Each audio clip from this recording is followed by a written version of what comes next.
Hello and welcome to the Gaggle Wobble Challenge, and if necessary, destroy media narratives. I'm George Samuely. With me today, of course, is co-founder of the Gaggle, Peter Lavelle. So, Peter, a very momentous and exciting event took place this weekend.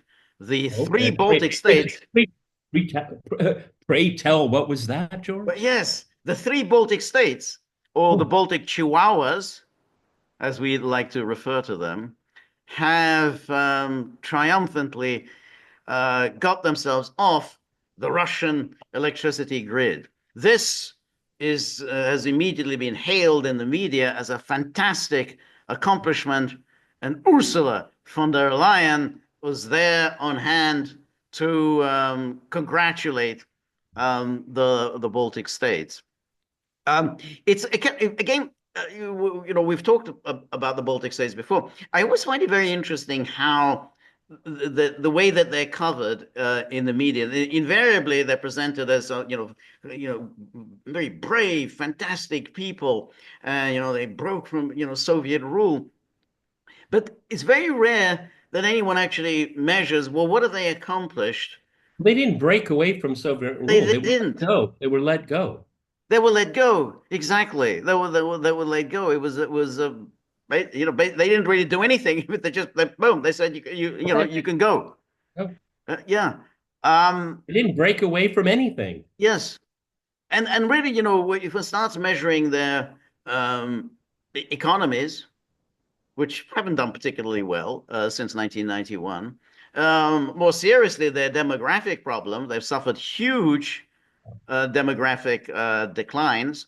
Uh, Their young people are emigrating. the young people are emigrating, but in addition, they do have very high suicide rates. And when you have a high suicide rate, that's usually an indication that something is going wrong in these societies. And Uh, the same three Baltic countries that grossly discriminate against their large Russian minority. exactly, exactly. So here's this exciting coverage in the media, as you would expect. Here's the Financial Times. Baltic states sever last power links to Russia. Oh, And good for them. here, then they go Estonia, Latvia, and Lithuania switch to EU network after 80 years with former Soviet ruler. Now, again, Well, I'd like to point out is that go back, George, because again, mhm, we're not giving the full story here. Okay. Um, so they left the Russian network, but they didn't contribute to the network at all. mhm, that's right. They didn't build it. Okay. Right, We're part of the largesse. right. I know that this will be a sore point with George personally and for people living in the European Union that are watching this, but Russians pay very little for energy. You know why? Because they have so much of it and they have enormous capacity. Okay. Just to give a quick example, the city metro system, it's above ground and a below ground. Okay. And most of the stations are underground, but there are a few that are above ground. And you can, in a day like this, -6 Celsius, um, you can leave the above ground metro station and the doors are open. They're not saving energy, they're letting it out. It's hot. Okay. It's a waste of energy, and I've criticized people for wasting energy here. But I mean, the Baltic, they're making it sound like, they're escaping. Well, Right. no, you cut yourself off from a really good deal. I Yeah. mean, really good deal. I mean, they blew up the Nord Stream pipeline. The good deal is now been gone for the Germans, but for the Baltic states, well, they were just um, um, uh, the recipients of just energy largesse. Right. That's a very good point, and you're right to raise the question of the EU here in Hungary, and it doesn't get that cold in the winter. Come January and February, they hit you, and they hit you hard. Because if you go over a certain limit in your usage of gas, then you get punished. I mean, it's not just, oh, well, it's a higher rate now because you're using so much gas. No, they punish you severely for using excessive gas. And so those just the bills in winter just become astronomical. I mean, they just and again, not because the winters are so cold, but they're just because they're trying to save on gas. So it is extremely, extremely I mean, unpleasant, and that's throughout the EU without, with without these getting too bills. personal, I mean, do you watch your energy consumption in the winter? I, do I watch it? I do watch it because I know that bill comes in and it's just horrific. Just like, wow, I wasn't planning on paying this amount for the gas. But you got to sort of remember. And again, it's not that cold, but they just punish you for that because they're trying to conserve the gas. Anyway, so he says that the Baltic states will sever the last major energy link to Russia and become part of the EU's electricity network on Sunday at a time of deepening fears of further sabotage to critical cables.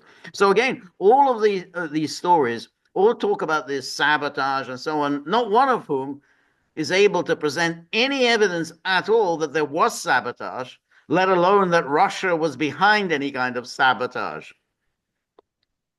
Um, Let's stress that point, George. We this comes up on our news feed because of what we look at. And yes, there's been disruptions of cables. But as George pointed out, and I think it was about 10 days, 2 weeks ago, is that, well, can you tell us what is the relative frequency of this? yeah, They never tell you, no, okay? It's no, probably a common thing, yeah, okay? yeah, It's part of doing business with underwater cables. The Baltic Sea, well, it ain't the cleanest body of no, water in no, the world, okay, unfortunately, because of wars, that's okay, right, and so to my mind, unless proven otherwise, this is a relatively unfortunate, frequent thing. right, But you don't get this from no. this article. No, no, that's right. And there's a lot of traffic. The Baltic Sea is very, very heavy in traffic. So, yeah, cables are likely to get cut. And and then it goes on. The European Commission President Ursula von der Leyen will join Baltic leaders in Lithuanian capital Vilnius to mark the day of synchronization with the EU grid via Poland. And then What, they have, he doesn't have anything else to do? no, Okay. no. Sonia Tvohik, Secretary General of the EU Association of Transmission System Operators, said it was a momentous occasion for the Baltics. Countdowns to energy independence have been on display on all the Baltic transmission systems operators' websites, with disconnection from Brel to take place on Saturday. But again, whenever we talk about this energy independence, you're not No, independent. It's like you it's become more expensive dependence. exactly more expensive dependence. The point you just made about how much energy is in Russia and how much it is in the EU, I mean, it's stunning the difference between the two. So you're not getting anything by suddenly being, sticking your connection to the EU. And as Um, far as I know, I could be in deep water here, but given the long-term contracts that Russian energy providers prefer, that the Baltic states that were receiving Russian energy, it was standardized. You knew exactly what you were going to get, right, irrespective of how cold it is. Okay, they right, don't they don't do this like a slide rule, right, temperature. No, they say we just sold you this bulk. right, right, Okay. right. It's your problem how you deal with it. Okay. So, but the slide rule analogy is certainly going to work in the EU. Right. Exactly. Yeah. Um, but Baltic officials fear the synchronization is not without risks after a rising number of suspected acts of sabotage. Suspected. So again, you have no evidence that the sabotage. It's suspected. So, Whoever wrote this doesn't know anything about energy. right, The top of mind is going to be the cost. right, Okay. They haven't got there yet. right. Exactly. Exactly. In the past 18 months, more than 10 electricity and data cables or pipelines have been damaged, by at least three suspected sabotage incidents involving ships dragging their anchors. So let's say 18 months, more than 10 electricity and data cables have been damaged. Again, we want to know what's the normal rate at which cables are damaged. 10, and then they say three of them, three are suspected sabotage. I don't know how you find three of them. So in other So words, 7 out of 10, you're not suspecting any sabotage. and so it's either incompetence, bad manufacturing. I mean, that's like, well, that's over two-thirds. Yeah, You can't. that's right. What's wrong with what's going on with the two-thirds here? And Exactly. the other 33%, it's just suspected. Exactly. Suspected. So you now suspected, but you throw this out there, suspected, and suspected that Russia was involved. So you don't even have any evidence that it was sabotage, but you're already bringing Russia into this. Baltic officials privately, what does privately mean? Privately believe that there is a chance that the sabotage of East Link 2, an underwater electricity cable between Estonia and Finland, has a connection to the desynchronization effort. They privately say this, but they don't go public with it. Finland seized a vessel belonging to Russia's shadow fleet of oil tankers over the incident.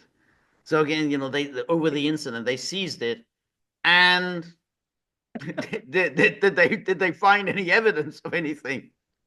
And everybody, the again, George and I have talked about this. Uh, it's not a shadow fleet. I mean, this is what the West calls it. Okay. This is a Russian ship moving crude oil Right, or other petrochemicals that is insured by the Russian right, state. right. Okay. Why is it called shadow? No, Again, this is building a case that is just built on fear. that's right. Okay. The shadow fleet, well, that's what you call it. It's just insured different. Exactly, and they're in international waters, so I mean, we'll come to this. They're going to be talking about that again, but it's in international waters, so it's got nothing to do with you. Um, and then it goes on. Well, no, I mean, oh, yeah, but there's also the built-in assumption that the Baltic Sea is theirs. It's ours. It's a NATO lake, as they It's like to ours. refer to it. Yes, it's NATO. We We're own. going to call it the NATO Sea. Okay, if you That's can right. change it to the American, what is it? The Gulf of America, they will change it to the Yeah, yeah, that's right. Yeah, that's right. Then the NATO Sea. Latvian officials told the Financial Times that all government ministries had been put on alert to counter disinformation campaigns that have spread false messages about price spikes and blackouts. Messages Okay, have well, had. again, there's a built-in assumption there that because they're making an admission that people are going to start talking about blackouts and price spikes because you know what? It's going to It's going happen. to happen. It's Exactly. going to happen. It's going to happen. There are going to be price spikes. I mean, I know something about the prices here. They're going to be a price spike. Messages about efforts going into making the synchronization a smooth process were being made daily on news broadcasts. So, Well, don't again, believe your lying eyes. Everything is going fantastically.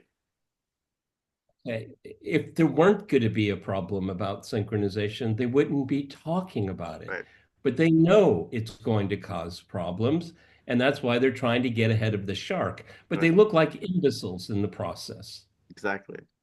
Um, and then here, Politico, naturally, Oh, yes, Baltic. subsidized by USAID. We're going to have to start saying that. That's something. Politico, brought to you by USAID. Okay. Yes, that's Moving right. forward, we're going to say that every single time.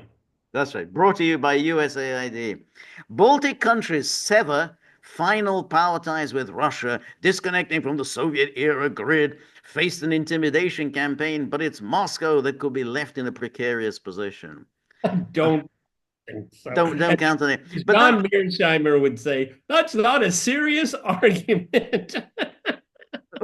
That's why I watched John Mearsheimer, just to hear him say that to Piers Morgan. Let's That's just that's serious. not a serious argument. Yeah, he has that professorial air, when a student, a precocious student asks a question and then he beats down the student. Well, John Mearsheimer looks like a an amazing professor because he has a dunce like Piers Morgan to talk to. Um, anyway, he then goes on. Europe's Baltic nations have cut themselves off from the Russian electricity grid for the first time in history, ending a precarious, decades-long energy partnership with Moscow. Notice again, as you What was said, precarious about it? exactly. I mean, What you was had a precarious? good deal. It was a good deal. And yeah, and no one has been able to present any evidence that at any time Russia used the electricity as a way of intimidating, blackmailing, coercing the Baltic states. I mean, you had a good deal, and you're saying, "Oh, thank God, we don't have this good deal anymore." The anytime, the only times it ever this kind of energy conversation was brought up is overpayment. Are you going to pay your bills or not? That's it. That's it. That's right. That's it. That's And in the case of Ukraine, how much more are you going to siphon off? right. Okay. That's it. For Ukraine, siphoning and Right. price. Right. Okay. Right. And then there are machinations when it comes to the moving it through the pipelines, okay? Because the Ukrainians, get this, everybody, why don't we reverse the flow in these pipes? Were they designed to do that? I don't know. Let's find out, Right. okay? This is Right. the kind of thinking. Yes. It wasn't the Russians. They would say, I don't know if you should do that. We're not sure that would work, okay? Right. You might break the entire system, okay? Yes. So, but in That's the right. case of the Baltic states, no, there was nothing ever precarious about it. Maybe just the precociousness of the Baltic states themselves. That's right. That's exactly right. Lithuania, Latvia, and Estonia will connect to the EU's power system on Sunday, roughly 20 years after joining the bloc and cementing a westward trajectory. Good for them. Good for them. That's right. This westward trajectory has done really well for the Baltic states. With so much of your population has left to into the West. It's a real problem for the Western countries because you're suddenly getting a lot of people just moving in and taking jobs. I mean, it's bad again for the Baltic states. That so many young people leave, but it's not great for the the established states of the European Union. And then what you have on top of that, particularly in the case of these three republics, is that the more of their young people leave, the larger, because of just proportions, the larger the Russian diaspora in those countries Yeah, become. It can become right. a larger percentage of Yeah, their population, yeah, which of course they go nuts about. right, Okay, and universal equal human rights right. that the West so much it makes it part of its identity is not applied in these three countries. Yes, and this is the point that we need to emphasize. They talk about how terribly oppressed that they were within the Soviet Union, but notice in the Soviet Union, Russian was an official language. So were these in each of the Baltic republics, each of the Baltic languages. They were also official languages. That has changed. Ever since they got independence, Russian is not an official language. So who's oppressing whom? Who's denying whose human rights? So through all these terrible, terrible Soviet years, nonetheless, the Baltic languages were official languages. And a great deal of the manufacturing Yeah. infrastructure of these three republics were built by the Soviet Union. Yes. Then you want to leave. Here's the bill. Here's Yeah. the bill. That's right. Okay, Well, yeah. this food processing plant, this refinery, this substation.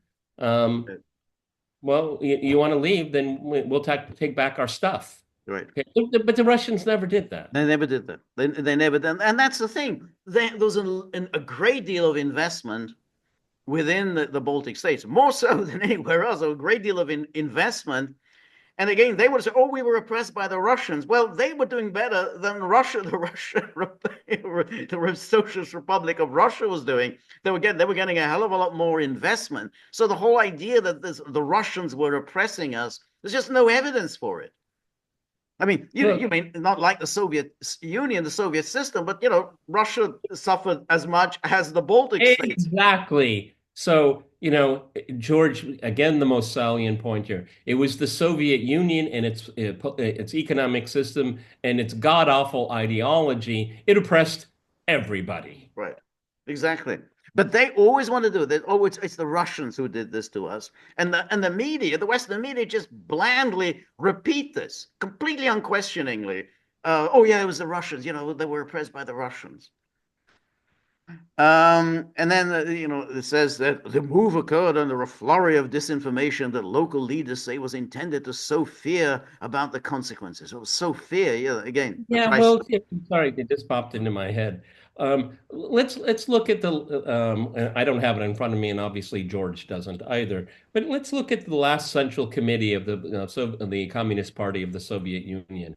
How many representatives on that Central Committee Right. came from the Baltic states? Okay, how many of them were ministers in Yeah. in Yeah. Soviet government? Yeah. Okay, we could go on and on and on. And there are descendants of those people that actually benefited very much, that live in the Baltic republics and talk about the oppression Yeah. of the Russians. Okay.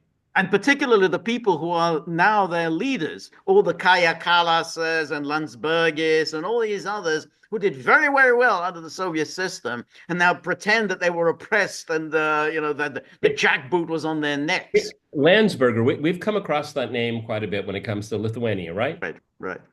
All right, everybody, here's a pop quiz.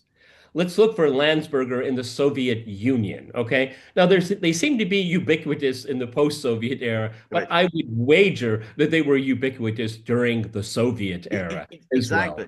well. Yeah, that's right. Um, And then in the days before the disconnection, leaflets printed in Russian appeared in apartment buildings across the region warning that, quote, there will be no electricity and urging residents to buy candles. In reality, the Baltic countries have not bought power from Russia or Belarus in recent years, meaning no outages or price rises are expected. Well, I don't know where they get this no power out. The price rises Well, are expected. okay, okay. I mean, again, this is not even third grade logic. So they haven't been relying on it for years. Then why would there be a blackout? Come on, everybody, come on. Right, Well, I'm sure that pamphlet was published in Poland, but that's a right, different story. exactly. The problem is, and the reason why this article is being written, it's not what was, it's what's going to come. Yes, And yes, if you're gonna hook your wagon to the European energy grid, good luck to you. right, Say your prayers, right. okay? Maybe an extra rosary after lunch, okay? Because you're looking for a world of trouble. That's right. That's right. Exactly. And then here we have Ingrida Shimonita, who served as Lithuania's prime minister until December, said the Russians had been threatening our electricity supply for years. How are they threatening your supply? You just said you haven't been purchasing it since 2022. When did this happen that they threatened your electricity supply? This was the last sad remaining connection from our past that was still partially managed by people in Moscow. Yeah, but I could well imagine. Let's try to be as objective as we can over this ridiculous story.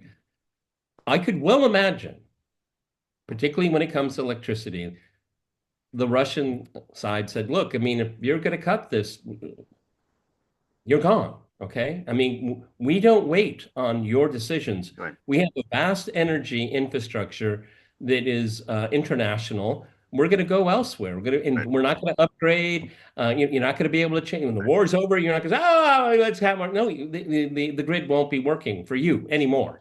yeah, Okay, the grid will go elsewhere. right, Okay, and I think that I think this is this was embellished. This no, they're just saying, "Hey, sorry, you can go where you want. That's right, your business here." But if you go, there's no turning back. Yeah. Yeah. Yeah. Yeah. That's right. But I mean, given what energy prices in Europe, and they're not going to get any better, Nope. it's hard to believe that somehow you think you're going to get a great deal, by attaching yourself to the EU. And and here it says the trio of nations. This is kind of interesting. The trio of nations, which were occupied by Soviet forces as part of the pact with Nazi Germany in 1940 and gained independence in the 1990s, will operate their power grid in isolation for a day before synchronizing with the European network. That will let them import electricity from EU countries via Poland if needed. Now, what the thing about this 1940, it's very interesting. This is always brought up in all the news articles. It's strange that they never really mention what happened between 1941 and 45. So they want to say, oh yeah, there was this thing, this Nazi deal with Nazi Germany, and there's been this continuity between that and 1991. Yeah, but that deal in 1940, a year later, 1941, the Nazis invaded the Baltic states and imposed, their regime, and including Holocaust and so on. But it's kind of interesting that that's never really mentioned. What happened between 41 and 45. And so, therefore, it's just the only terrible thing that ever happened to the Baltic states was the Soviet occupation. But And yeah, during that time, you had soldiers from the trio of nations, as it said in the article. They fought on the side of the they Nazis. fought on the side of the Nazis. Terrible things happened, and and then again, who exactly would have liberated the Baltic states, or is that just something that's bad? That in and of itself is a bad thing that the Red Army came and drove the Nazis out. I mean, because that's always the implication. This was some terrible, horrible, monstrous thing, the entry of the Red Army. Okay, so it would have been better to keep the Nazis there and maintain Nazi rule in these three states. It's always that as if somehow the only terrible thing that ever happened to the Baltic states was the Soviet occupation. Uh, And also, the slayer of nations, the enslaver of nations. Why was the three Baltic states brought into the Soviet Union? For security reasons. That's exactly. it. That's right. That is it.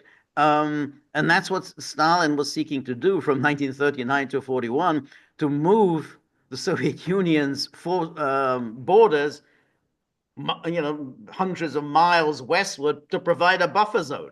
I mean, he knew that the invasion was coming. Therefore, he needed as big a buffer zone as he could get in anticipation of this invasion. It was entirely a security decision.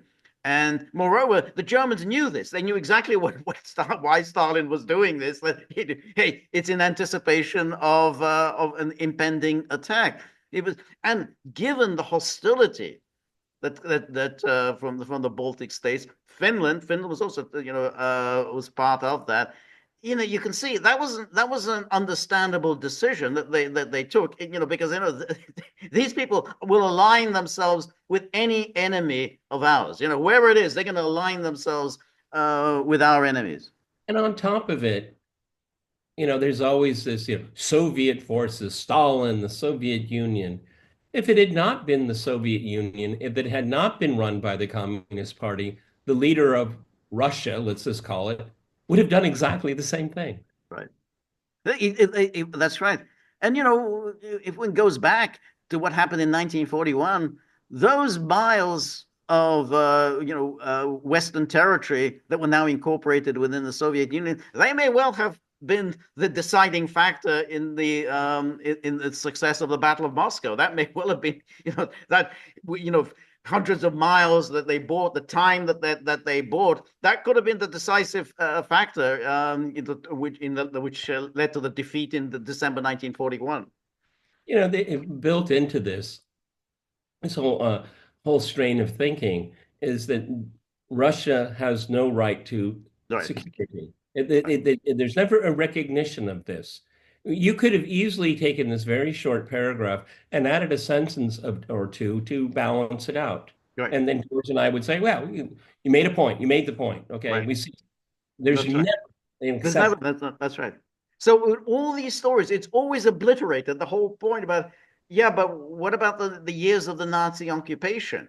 Doesn't that count? Or is it, well, there's just this continuity from 1940 through to 1991? I mean, yeah, Well, yeah, but George, then you're bringing up is there some kind of continuity of the Baltic states being in a union? It's called the EU yeah, now, but back then it was called the Nazi Empire. right.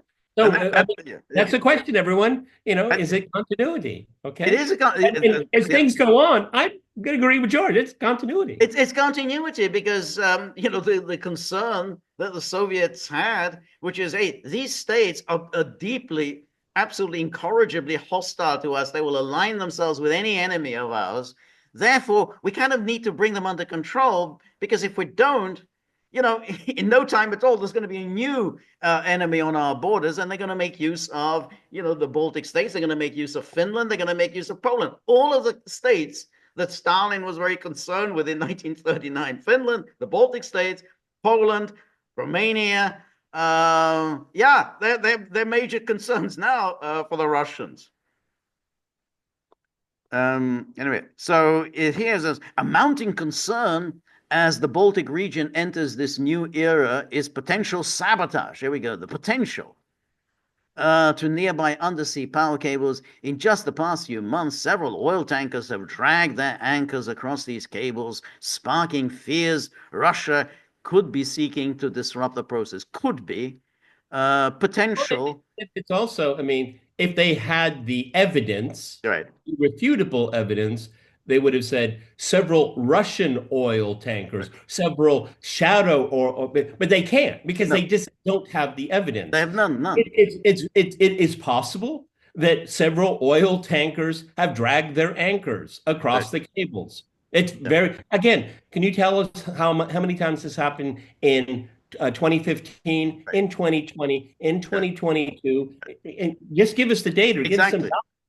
Because it's the okay? only way you can measure these things. Well, how often does this happen? And then we can see, well, is this sabotage or not?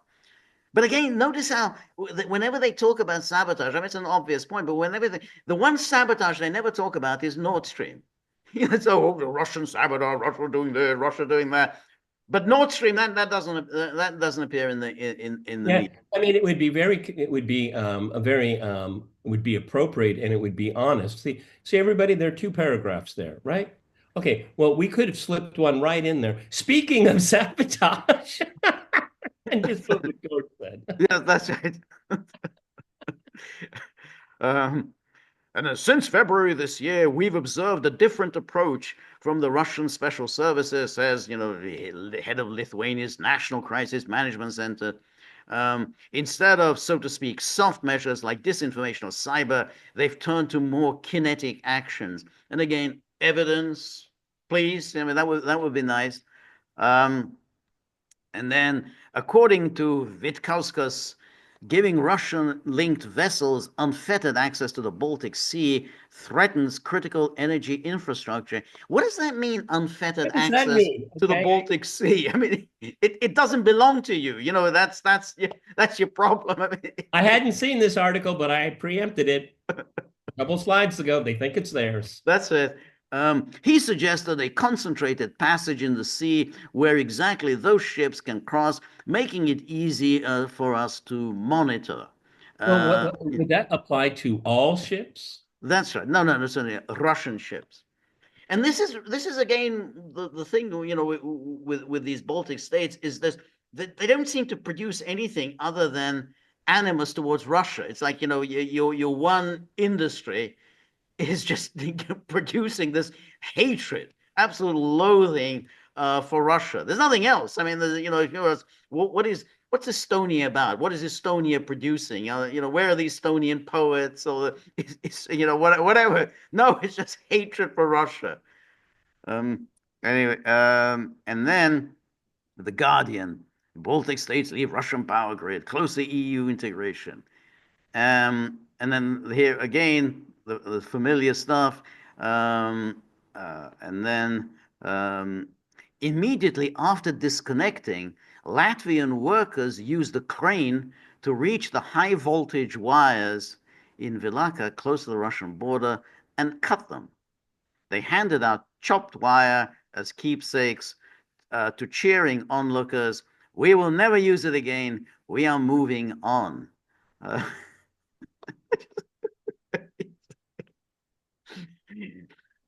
Yeah. and Yeah, so when you get that e-bill in your email, what your heating cost is going to right, be. I wonder, how happy you're going to be then. Okay, right. it's that image that they so artfully put, creatively. Again, it's the Monty Python film. The two knights fighting each other. Yeah, come Right. back, you Come coward! back, you coward. It's so iconic. That's what made these guys so brilliant because there were so many appropriate usages of that metaphor. Right. Um, and so we have this Estonian foreign minister, Margus Chakna, says, by ending the energy dependence of the Baltic states on Russia, we are leaving the aggressor without the option of using energy as a weapon against us. But they've never What used energy. aggression! What aggression! What aggression, exactly, and what energy as a weapon against us. Um, An army truck was seen at the Rezekne power substation near the Latvia-Russia border, and officers with guns were patrolling the vicinity and in the nearby town, indicative of Baltic warriors of attempted sabotage to the switch. So here, the Baltic, the men with guns. We're gonna take on the Russians. We're ready. A state with no army, no, nothing. No military Uh, equipment, these are nothing. these are the countries that say to the French, you should send your aircraft to Poland. Oh, no, these countries don't have any of their own. Okay. That's right. And the Baltic Sea region is on high alert after power cable, telecom links, and gas pipeline outages to Sweden or Finland. And then all were believed to have been caused by ships dragging anchors along the seabed after Russia's invasion of Ukraine. And then they put in Russia has denied any involvement. They always put that in as if somehow, well, now we're covered. As if we presented the Yeah, other side. this reminds me of a police report in Los Angeles during the lockdowns. Motorcyclist has accident, brought to the hospital, died of COVID. They died of COVID. That's right. Yes. Um, and then maintaining a constant power supply requires a stable grid frequency, which can more easily be obtained over time in large synchronized areas such as Russia or continental Europe, compared with what the Baltics can do on their own. Analysts say Lithuania's energy minister said it has drawn up contingency plans whereby some heavy energy users, such as factories, could be temporarily disconnected from the grid in the event of power shortages to maintain essential supplies. But I thought Oh, everything was going to go I fantastic. thought it was. I love that word synchronization. I thought it was, the era of synchronization, energy synchronization. But there's a wrinkle here. There's a wrinkle, but I thought this was just Russian disinformation. When they said that, hey, we're going to have to temporarily disconnect from the grid in the event of power shortages to maintain essential supplies. But when they were connected to the Russian grid, did they have brownouts? I don't think so. Was there a breakdown in power delivery? Don't think I so. don't think so. No, that's right. Um, Let's put it this way, George. If it had been the case, we would know it. we would know about it. Exactly. I know. So as reward, here is your bill. But three times what you were paying before for the electricity. You really get the sense that these Baltic states, they're run by these few families. The Landsbergis and Kaya Kalasas. They don't care about any of this. But they're not. I don't think they're serving their own people very well. They're hitting their own people with these huge energy bills. And then here, they also from Political brought to you by USAID. brought you a USAID. Baltic Sea nations eyeing new powers. They're eyeing new powers to seize Russia's shadow fleet. So the Baltic, the Chihuahuas, are going to seize Russia's shadow fleet. These Chihuahuas. They can be quite savage. Okay, Um, everybody, again, George and I get, I suppose, a lot of pushback because we're in a different lane. Let's say, this is like a freeway and there's 6 lanes, okay? And we're part of that 6 lanes, but George and I have kind of our own little lane, okay? It can be the fast lane or the slow lane. It's up to the viewer. But Politico, brought to you by USAID, read the title there. This is a form of escalation. George right, and I, in right. that lonely lane, That's right. this is a That's form right. of escalation right here. That's right. That's right. Um, and here, the story: Baltic Sea countries are exploring new measures to detain ships they suspect of cutting cables and illegally carrying Russian oil. What does that mean, illegally carrying Russian oil? According to what law? What law are you breaking when you carry Russian oil? There's no law. Um, Well, there are sanctions and there are laws. In this case, they're diametrically opposed because European sanctions are illegal under international well, law. that's exactly right. They are illegal under international law. I mean, they have not been authorized by the United Nations, so therefore they have no legal standing whatsoever. Well, or Russia doesn't have to recognize it as having legal standing. Okay, I mean the Baltic republics. Okay, that's your business. That's Okay, right. if you want to start committing acts of piracy, well, George, as long as ships have sailed the seas, you can have an escort, and you Yes. want to mess with the escort, it's Right. your choice. It's your That's craven right. choice. It's Okay, if you exactly want to board a foreign ship in international law, international sea, right. you could get a pushback and a hard one, and it will be That's right. that is legal. That's exactly right.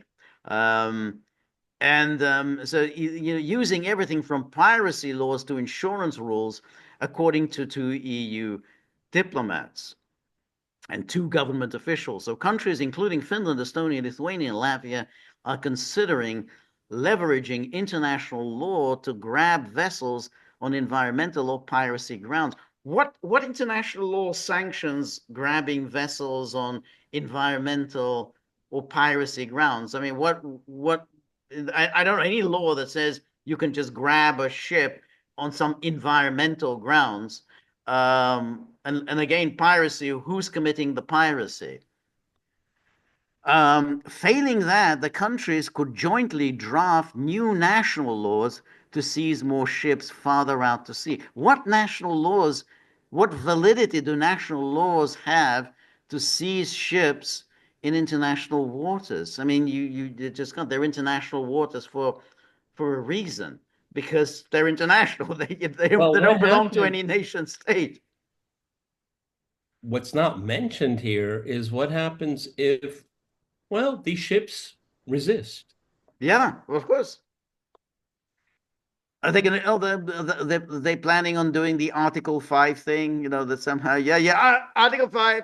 Yeah, NATO needs to come in on our behalf. They keep doing this. I mean, again, the Baltic states, Finland, they keep bringing up this Article 5. They really are hankering for this some kind of a war with Russia. What is it, George? Is it that invoking Article 5, we go up the escalation ladder. Let's say that happens. Do you think the Baltic republics could say, "Oh, this is fun to watch"? Do you think that they would be unscathed? You Right. don't think they would be brought into this? I mean, if you want to shut down any 3 of these countries, it will be very, very Very easy. do. Yeah. Yeah. Yeah. You're I not mean, going to. They always see. This is the whole reason why George and I are doing this. They always think that they can be influencers and spectators at the right. same time. Right. Right. Can't do that. Right. It's a real problem with these Baltic states, because when you're talking about say Estonia. I mean, it's very, very close to St. Petersburg. I mean, you're really talking just a few miles. So if there's to be any conflict at all between NATO and Russia, I mean, the first order of business will be to seize the Baltic states, seize their ports, their airfields. I mean, that's just first order of business, because they really are in the vicinity of Russia's cities. And so the idea that they can be unscathed is just nuts. But they wanted to provoke this. They are constantly provoking this. And George brings up a very interesting point. In the city of St. Petersburg at the time was Leningrad. Yeah, That was a genocide, everyone. yeah, That was an intentional policy of destroying a civilian population yeah, through starvation, yeah, through blockade, through yeah, bombing. Okay. It lasted 900 days. yeah. That was a genocide against the people of that city. Oh, yes. So don't you think maybe the Russians are just a little sensitive about this one? Just a little bit? No, because the Western public is never made aware of these Yes. things. No, no. No, they absolutely not. Again, Western part, you're going to, oh, yeah, yeah, they were the Soviet Union, they grabbed the Baltic states. It was all part of the deal with Hitler. I mean, that's it. That's all the media, they never just report about what really happens. They just want to talk about Stalin.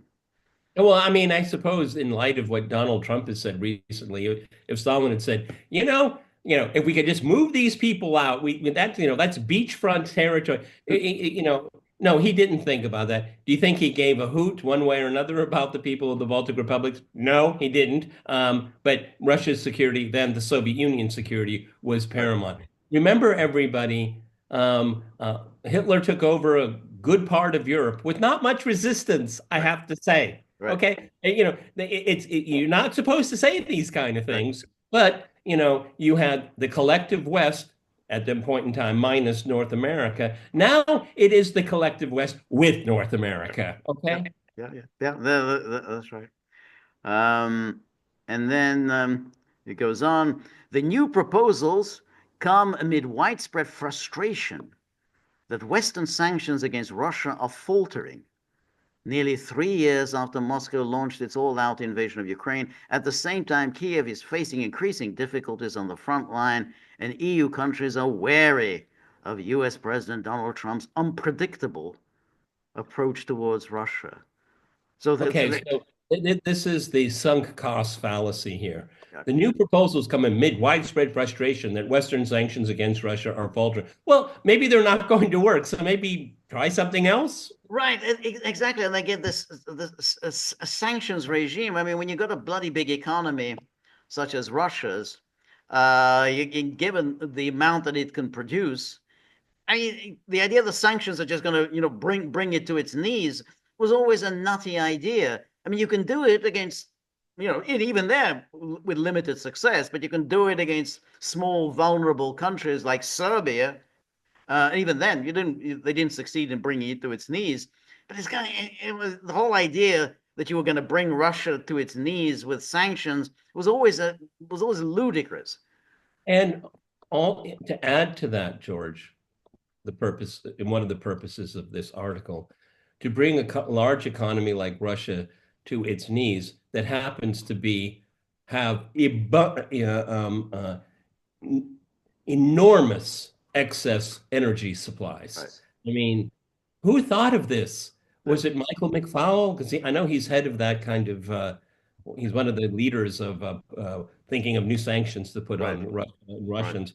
But I mean, who came up with this lunatic idea?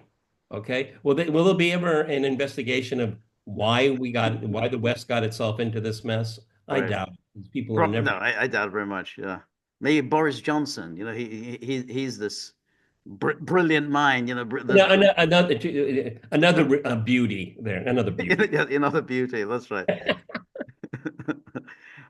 Moscow continues to transport its oil and dodge sanctions by relying on an ever-growing shadow fleet, aging vessels with obscure ownership and unknown That's not insurance. true. Yeah, yeah. Russia's oil and gas exports generated around half of the Kremlin's revenues, And then again, you've got the Estonia's foreign minister. Close to 50% of sanctioned trade in Russian seaborne oil is going through the Gulf of Finland. There are the environmental threats. There are the attacks we've had against our undersea infrastructure. Well, no environmental threats from blowing up Nord Stream. That didn't cause any damage to the environment. And again, our undersea infrastructure. Again, but again, you didn't worry too much about Nord Stream. But well, the attacks. You don't even know there are any attacks. I mean, here's this Estonia's foreign minister that just talks this utter You know, nonsense. these attacks in 1 week, George, or it was maybe 10 days. In the United States, there were three major airplane Yeah. accidents, tragedies. Yes. Okay? Yep. There's something going on here. Yeah. Okay. This is what I think it is. George and I did a video on it. I'm sure the powers that be would like to delete it, and maybe they have, but it's competency. This is what the issue is here. This, Yeah. I Yeah. think, I in agree. all of these things. I agree. Okay. Yeah. But, like what I believe personally, and I'm just going to put my name on it. Warehouses blowing up across Europe. Yeah, that's what happens when you're using these warehouses to move around, probably illegally obtained and sold munitions. That's right. Okay. That's right. That's Oh, exactly. by the way, that missile has to be kept at 47 degrees, okay, That's right. Yeah. constantly. The warehouse goes at 70. We'll see how it works. Okay. That's right. That's right. It's so obvious that there's a black market in arms going to Ukraine, going from Ukraine. They're lying around in warehouses, not proper temperature, not proper storage capabilities, and they blow up. And rather than accept, hey, this is what's going to happen if you have a black market. Oh, it's the Russians what did it, and then you say, well, what's your evidence that the Russians had anything to do with this And how do explosion they at a benefit? warehouse? How do they benefit from it? Exactly. What is the benefit? What exactly? A blowing up of a warehouse? Yeah, exactly. What do you get from it? It's like that was that CEO of Rheinmetall, the German firm. Oh, there Oh was a yeah. Russian plot to assassinate him. Yeah, somebody probably got a couple of videos on that guy, and Right. I tailed it. Yeah. And then the talks gained fresh momentum after Finland seized a suspected Shadow Fleet vessel, suspected shadow vessel, suspected of sabotaging Baltic Sea power and telecoms cables in December. The ideas being considered fall under three categories, and they are: first, authorities could grab vessels that risk damaging the local environment, such as through oil spills. Second, the officials said the countries could use piracy laws to seize ships threatening critical undersea infrastructure. Notice they just made this stuff up. They say, well, how can we just sort of justify piracy? Well, let's make stuff up. Oh, well, there's a threat of oil spills. Have there been any oil spills? And there's always the threat of oil spills, but anyway. Exactly. I mean, if you're going to transport oil by sea rather than by pipeline, yeah, there's going to be threats of oil spills. And then they said, well, they're threatening critical undersea infrastructure. Just those ships? I mean, are there no other ships are threatening critical undersea infrastructure? Or not a group of Poles renting a yacht with a busty blonde. They're not a threat to under. That's right. Finally, if international law fails, countries are also discussing jointly imposing new national legislation to make it easier to grab ships further out at sea. Those could include requiring tankers in the Baltic Sea to use a prescribed list of credible insurers, the official It's said. not yours to enforce, okay? It's not your body of water to enforce. It's That's not why, exactly what is, yeah. you know, if you look, one of the most important things or significant things that happened after the Second World War is that we had, the Geneva Conventions, we have the idea of human rights law and things like all good things, okay? laws of the sea go all the way back to the first ship. Okay, Right. this stuff is what this is. There is consensus understanding of Right. maritime law. Right. Why? Because it was so important for trade Right. way, way before the 20th century. Yeah. That's right. This stuff is they're plucking out of thin Right. air. That's right. No, that's a very good point. Exactly, because piracy was always a problem. I mean, you have trade, That was so their one of the ship. America's first foreign policy Right. imperative was Right. piracy. Right. Right. Yeah. Exactly. Exactly. And so, but the whole idea of just plucking these things out of thin air. Hey, maybe we could pass a law uh, justifying seizing a ship. Yeah, credible insurers. Oh, okay. You So know, we'll just draw up a list of insurance. We'll say they are credible. No other insurer is credible, so we're going to go and seize a ship. this is the second season of the same series. Right. The first a season of this series was let's make up laws to go after Donald Trump. Right. Okay. And this is exactly the same Right. thing. Let's invent a legal case. Right. Okay. Right. Because what you want to do is you don't want to enforce law, you want to go after an individual. In this case, it's a country. That's right. Exactly. Exactly. And then in all cases, they add the countries would ask the EU to coordinate efforts. So they'll ask the EU, but of course, again, you got a problem. Well, if you seize a ship and you get shot at, what are you going to do then? What's the plan? Are you going to, call Donald Trump and say, "Hey, we'd like to invoke Article 5. Is that okay? I mean, you're going to help us out there, because we got shot at unprovoked. This is an unprovoked shooting. I don't think that's going to work. But that's obviously what they're trying to do. They say, hey, trying to provoke getting shot at, and then they can scream Article 5. This Um, is almost kind of like a game. Who yeah. can get us to Article 5 first? Okay. Put in your bids. Put them in by Friday, 12 o'clock. You remember Turkey did that in 2015 when they shot down the Russian Russian aircraft, and they immediately went to NATO and said, "Hey, well, Article 5." NATO told them, "I don't think so," but this is what they're trying to do. Article 5.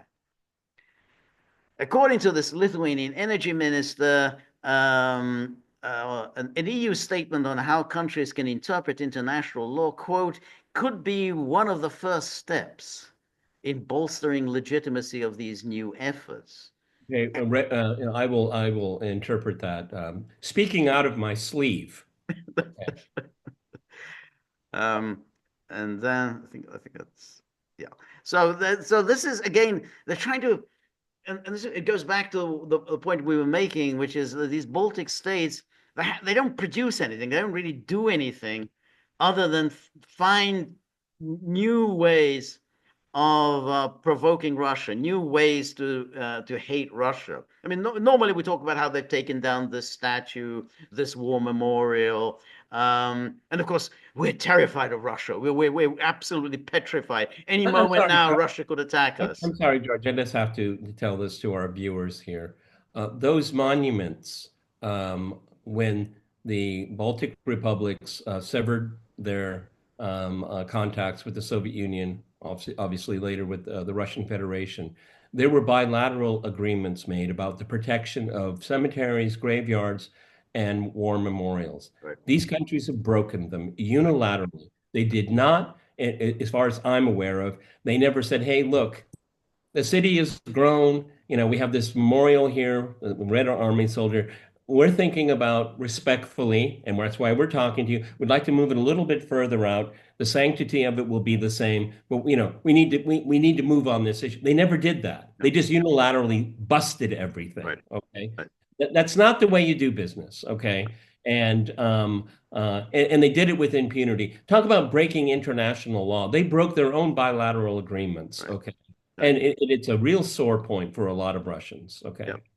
Well, and rightly so, and the Baltic states are not the only ones. I mean, they've done that in Poland, they've done that in the Czech Republic, and an awful lot of people died in liberating Eastern Europe from the Nazis. I mean, we're talking about staggering numbers of lives that were lost. So the idea of being so high-handed about the war memorials, it's just again, this is you know think, oh, it's just the Soviet system. It's not the Soviet system. These were lives. These were real, actual human beings who gave their lives to liberate you and to ensure that the Landsbergis family does very well for itself in Lithuania. So it's really really disgusting when you think of it, and that goes together with all the other things like the language laws and the way they make life miserable for the Russians, and and again it goes back. Under the Soviet Union, they had a tolerant policy towards the languages, official languages, or the Baltic states had their official languages, part of the same as Russian official language.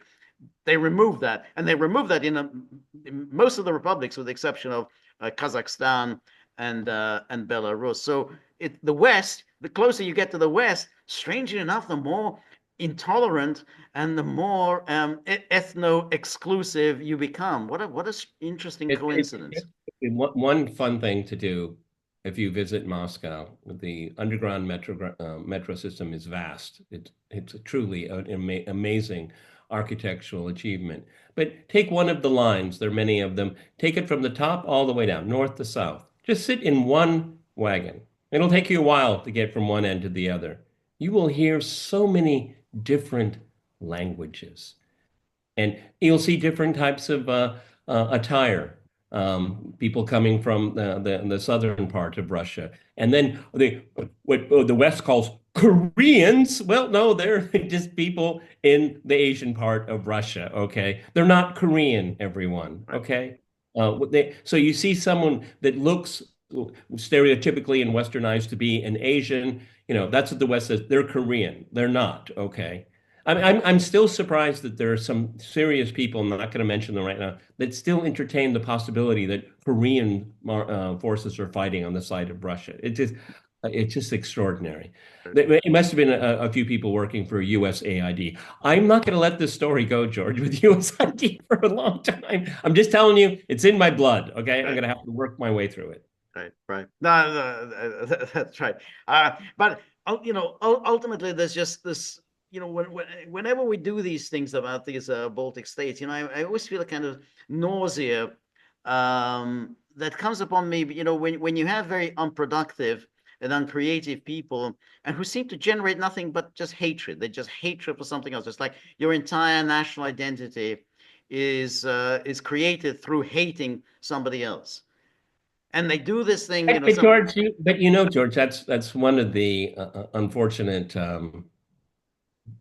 nodes or data points for a lot of Eastern European nationalism. There was a time, and I remember saying this on my program, I said, when did they stop hating the Germans? Okay, but I mean that it's one of the peculiarities. If you come from a large country, let's say like Italy or France or Spain, the UK, Canada, the United States, Japan, Australia, you don't really define your national identity as opposed to another, okay? right. But in Eastern Europe, because of its particular history, that national identity is defined, unfortunately, in most cases, against someone Someone else. else, Okay, exactly. Hating someone and else. and then you have a neoliberal ideology.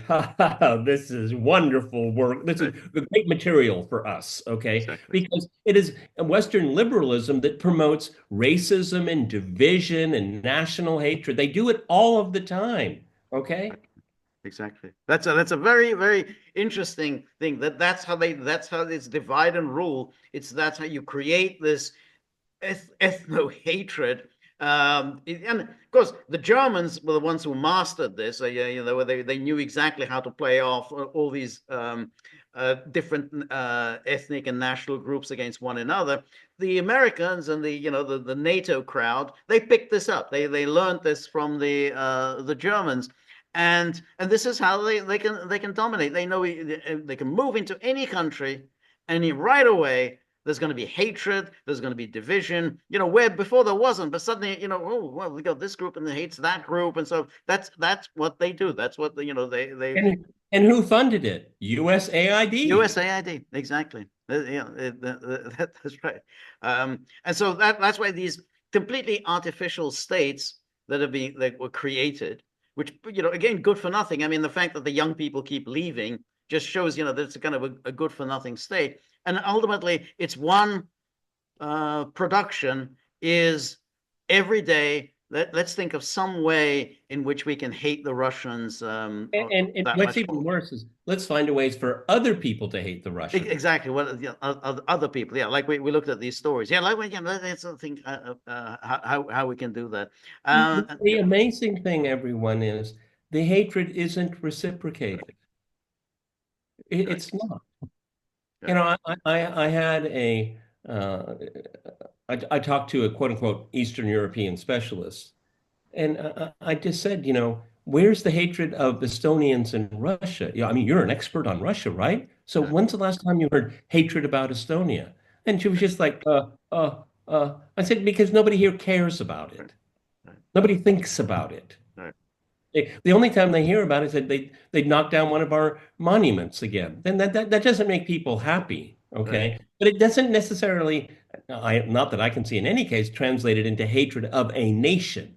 No, right, this NATO government is doing this. right. I mean,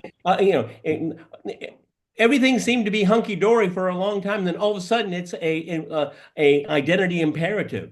Why Right. why did it suddenly become an identity imperative? Exactly. And the starkest example of that is the case of Finland and Sweden. So all those years during the Cold War, Finland and Sweden, they pursued a neutral policy, and they did not, they got on quite well with the Soviet Union.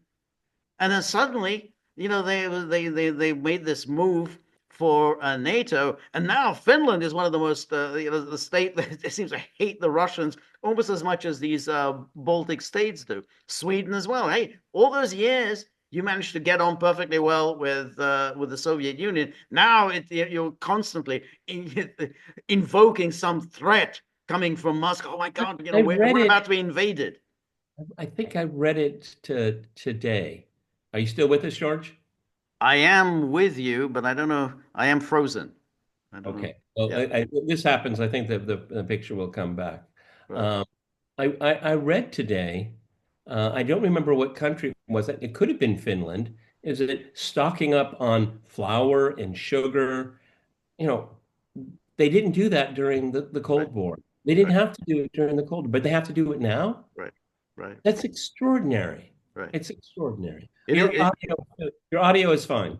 Okay. No, it really is, and I think that's the best example of what you're saying. How NATO kind of creates this division, creates these hatreds, and that's what it does. It generates this.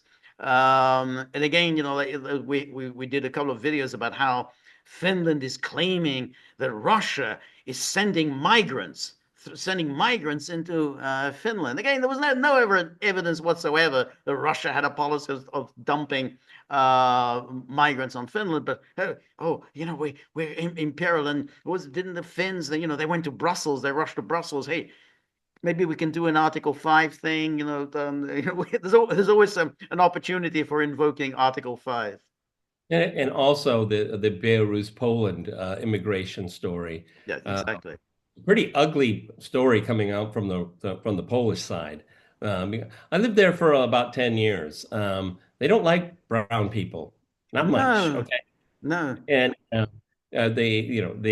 the brutality that is, and as George and I have pointed out, that there may be people that are transiting through Russia, right. and there's nothing illegal about that. Yeah, Okay, yeah, they're making it sound like it was a concerted plan. There's no evidence of that no, whatsoever. no, And as we pointed out, of these migrants, they never interview them. Where did you come from? How did you get here? They're never part of the story. no. It's amazing. That's amazing. And the extraordinary thing is also the cruelty that they used against these migrants. I mean, with the Poles, they doused them in cold water in November. That's kind of, borders on serious torture. But as long as this is being done because of terrible what Russia is doing, there was that part of the story was just ignored. It's like, oh, Belarus is weaponizing migrants. We don't have any evidence for this, but of course, Belarus is weaponizing the migrants. Anyway, Um, let's uh, we get George unfrozen here. yeah, I was hoping to be unfrozen, but Yeah, me too. no, Me too. yeah, Okay, so I'll wrap it up here. This is Sunday, part of our Sunday wrap here. I like to pat ourselves on the back. Who is covering this story, everyone? This is a advertisement. Who's covering this who's story? covering Who's exactly? covering these three That's guys? right. We are covering Yeah, them. yeah, Okay. Okay. You get my hint. You get my you know where I'm going with this here. that's right. The tip jar is dry. Okay, and I got Exactly. mouths to feed. I That's got right. That's the position taken by these dogs. Hey, we have mouths to feed, namely our own. But we that tip jar needs to be moving in the right direction. So um, please, if you have a few bob in your pocket, whip them out into the tip jar. Now, tomorrow we have our live stream. We hope that the technical issues will be resolved. Live stream, 10 a.m. Eastern time, and then Tuesday, 3 p.m. Eastern time, I do my solo. So remember, if you like the gaggle, please like, share, and subscribe. See you soon. Bye bye.